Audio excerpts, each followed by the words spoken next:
నమస్తే guys, welcome to my channel. ఈరోజు special Sunday special కొయ్యింగ చేపల ఇగురు. సో ఈ కొయ్యింగ చేపల ఇగురుకి ఆల్రెడీ మనం ఒక 2 కొయ్యింగలు తెచ్చుకున్నాం. సో వెయిట్ వచ్చి ఒక 750-800 గ్రామ్స్ వరకు వచ్చినాయి. సో తెచ్చుకున్న కొయ్యింగలను అయితే మనం మీరు చూస్తున్న విధంగా శుభ్రంగా క్లీన్ చేసి అయితే పెట్టుకున్నాం. సో దీంట్లోకి ఫస్ట్గా తయారీ విధానం. ఈ కర్రీలోకి కావాల్సినటువంటి మసాలా: అల్లం వెల్లుల్లి పేస్టు, కొత్తిమీర, కరివేపాకు, పచ్చిమిర్చి and onions and curry masala.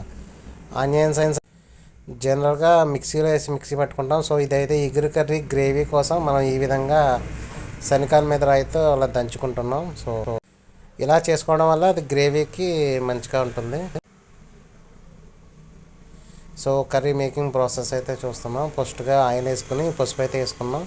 మనం దంచుకున్నటువంటి ఆనియన్స్ని, కరివేపాకు, కొంచెం పచ్చిమిర్చి కూడా దీంట్లో అయితే యాడ్ చేసుకున్నాం ఫ్రెండ్స్. సో ఒక 5 మినిట్స్ అయిన తర్వాత ఆనియన్స్ కొంచెం ఫ్రై అయిన తర్వాత, పచ్చి వాసన పోయిన తర్వాత దీంట్లోకి అల్లం వెల్లుల్లి పేస్ట్ అయితే కూడా యాడ్ చేసుకుంటాం. ఈ కర్రీలోకి కాంబినేషన్గా మనం టమాటా రసం అయితే కూడా మనం రెడీ చేసుకుంటున్నాం. రసం అయితే ఆల్మోస్ట్ రెడీ అయిపోయింది. సో తర్వాత పోపు వేసుకునేటప్పుడు అయితే మీకు మరీ చూపిస్తాను. మన కర్రీ ప్రాసెస్ అయితే రెడీ అవుతుంది. సో చూస్తున్నారు కదా, మనం చేపలను అయితే నీట్గా ఫ్రెష్ చేసి రెడీ చేసి పెట్టుకున్నాం. సో అల్లం వెల్లుల్లి పేస్ట్, దాంట్లో కావాల్సినట్టు కొత్తిమీర అండ్ ఫిష్ మసాలా.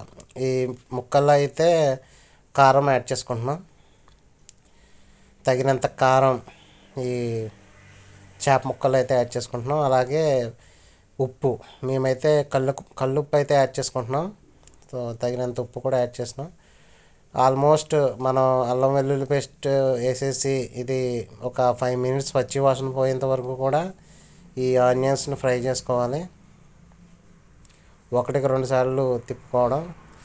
ఆనియన్స్ అడుగంటకుండా 1-2 సార్లు అయితే తిప్పుకుంటాం. సో ఆనియన్స్ అయితే బాగా మగ్గుతున్నాయి. ఓకే, ఆనియన్స్ అయితే మగ్గినాయి. సో ఈ చేపలని ఇగురు పెట్టుకోవచ్చు, పులుసు కూడా పెట్టుకోవచ్చు. సో ఇవి అయితే కొంచెం పెద్ద సైజులో ఉన్నాయి కాబట్టి ఇగురికి అయితే చాలా బాగుంటాయి. మనం ఏదైతే ఉప్పు అండ్ కారం వేసి పెట్టుకున్నామో ఆ ముక్కల్ని అయితే ఈ ఆనియన్స్ మసాలా అయితే యాడ్ చేసుకుంటున్నాం. ఈ స్టార్టింగ్లో అయితే మాత్రం ఈ మసాలా ముక్కలకు పట్టిలా ఒక 2-3 టైమ్స్ అయితే తిప్పుకోవచ్చు. సో తర్వాత అయితే దీంట్లో గరిటె పెట్టడం వల్ల చేప ముక్కలు అయితే విడిపోతాయి. సో స్టార్టింగే మసాలా మొత్తం ముక్కలకు పట్టేలాగా తిప్పుకోవచ్చు. సో మనం పక్కన పెట్టుకున్నటువంటి మసాలా, ఇంట్లో తయారు చేసుకున్నటువంటి మసాలాని అయితే కూడా యాడ్ చేసుకుంటున్నాం. ఈ ఏదైతే మనం ఉప్పు కారం కలుపుకొని పెట్టుకున్నామో దాంట్లో కొంచెం వాటర్ యాడ్ చేసుకుని ఈ కర్రీలో అయితే యాడ్ చేసుకున్నాం. సో ముక్క లైట్గా ములిగేంత వరకు వాటర్ని అయితే యాడ్ చేసాం. సో ఈ ప్రతి ఒక్క ముక్కకి కూడా ఈ మసాలా యాడ్ అయ్యే విధంగా ఒకసారి పైకి లేపుకొని తిప్పుకోవడం మంచిది. కర్రీ బౌల్ని కొత్తిమీర లాస్ట్లో గార్నిష్ చేయడం కోసం. ఒక 20 మినిట్స్ తర్వాత కర్రీ అయితే ఈ విధంగా అయితే కుక్ అయింది ఫ్రెండ్స్. ఇగురు కర్రీ సో ఈ విధంగా అయితే కుక్ అయింది. కర్రీ అయితే మంచి పొగలు వస్తుంది. మనం ఇందాక చెప్పాం కదా చారు రెడీ చేసుకుంటున్నామని. సో చారులోకి కావాల్సినటువంటి పోప్స్ అన్నీ అయితే యాడ్ చేసాం. సో ఇప్పుడు చారు తాలింపు అయితే పెట్టుకుంటాం. ఈ ఇగురు కర్రీకి చారు అనేది మంచి కాంబినేషన్. సో మన టమాటా చారు అయితే రెడీ అయిపోయింది. ఓకే, పైన కొద్దిగా కొత్తిమీర వేసి గార్నిష్ అయితే చేసుకున్నాం చారుని అయితే. సో మన కర్రీ అయితే ఆల్మోస్ట్ కుక్ అయిపోయింది ఫ్రెండ్స్. సో చూసారు కదా పొగలు ఏ విధంగా అయితే వస్తుందో.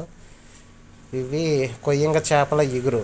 సో పైన కొద్దిగా కొత్తిమీర వేసి గార్నిష్ చేసుకుంటే సరిపోతుంది. ఒకసారి టేస్ట్ అయితే చూసుకున్నాం. టేస్ట్ అయితే చాలా బాగా వచ్చింది. సో దీంట్లో కావాల్సినటువంటి ఉప్పు, కారం, మసాలా అయితే పర్ఫెక్ట్గా అయితే సరిపోయినాయి. ఇంకా ఆల్మోస్ట్ కుక్ అయిపోయింది అనుకున్నప్పుడు కొద్దిగా కొత్తిమీర వేసి ఒకసారి గార్నిష్ చేసుకుంటే సరిపోతుంది. సో ఈ సండే మా ఇంట్లో స్పెషల్ అయితే కొయ్యంగ చేపల ఇగురు. సో మీ ఇంట్లో ఏం స్పెషల్లో కామెంట్ చేయండి.